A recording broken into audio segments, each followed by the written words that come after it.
अस्सलाम वालेकुम। तो मेरे छोटे छोटे भाई और बहनों, आप सब कुरान शरीफ की तिलावत करते हैं? कैसे करते हैं, कौन सा स्टाइल में? आजकल की भाग दौड़ भरी ज़िंदगी में कुरान शरीफ शेल्फ़ के ऊपर पड़ी रहती है और हम बमुश्किल नमाज में ही जो चंद सूरत पढ़ते हैं बस वही पढ़ते हैं। कुरान शरीफ बचपन में हम लोग सब लोग ही सीखते हैं, फिर हम धीरे धीरे उसको रिसाइट करने का जो आदत होता है वो हम छोड़ देते हैं। तो आज से कोशिश कीजिए कि धीरे धीरे थोड़ा थोड़ा करके एटलीस्ट सूरह से स्टार्ट करके अलिफ लाम, जो सूरह बकरा का पहले कुछ लाइन्स है, वो यासीन सूरह रोज़ पढ़ने की आदत करे, तबारकल्लज़ी पढ़ने की आदत करे। दो एक सूरह से, छोटे छोटे सूरह से अगर हम लोग आदत करेंगे तो इंशाअल्लाह धीरे धीरे हमको आदत हो जाएगी, क्योंकि क़ब्र में कुरान शरीफ भी आपके लिए गवाही देने आएगी कि इसने मुझे पढ़ी है, इसको अज़ाब मत दो। तो इसीलिए हमारे लिए ज़रूरी, इवन नॉट इवन कुरान शरीफ, एक एक सूरह हमारे मदद के लिए आएंगे अगर हम उसको रोज़ाना तिलावत करें। जैसे तबारकल्लज़ी जो 29 पारे का स्टार्टिंग सबसे फर्स्ट जो सूरह है, अगर आप वो पढ़ोगे तो कुरान मरने के बाद कब्र पर वो सूरह आएगी कि इसने मुझे पढ़ी है, इसको अज़ाब ना दो।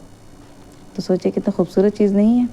तो छोटी छोटी इबादत करके, क्योंकि अल्लाह ने बहुत, जैसे आसमान में तारे अनगिनत है, सर पे बाल अनगिनत है, कितने ही सारे हवा पानी जो हमको दिखाई नहीं देता है, ऐसे अल्लाह ने बहुत सारे रस्सियाँ दुनिया में दे रखी है।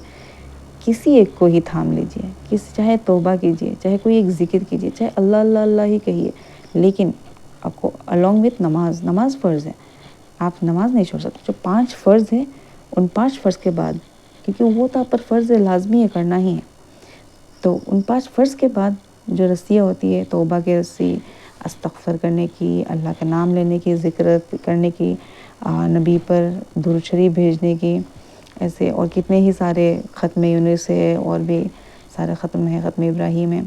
तो आप ये सारे कोई भी एक पकड़ के किसी भी एक ट्रेन में चढ़ जाइए, आपको जन्नत आपका डेस्टिनेशन ज़रूर होगा।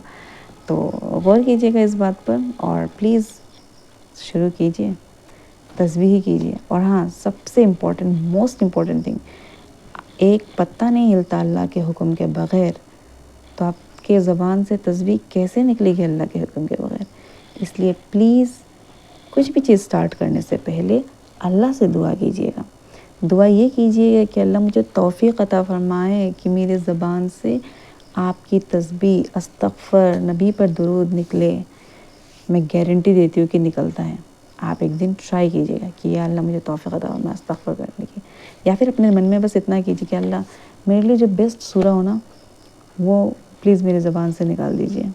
तो देखना जो बेस्ट उस वक्त के लिए होगा ना, वो आपके दिल से ज़रूर निकलेगा, आपकी ज़बान से ज़रूर निकलेगा।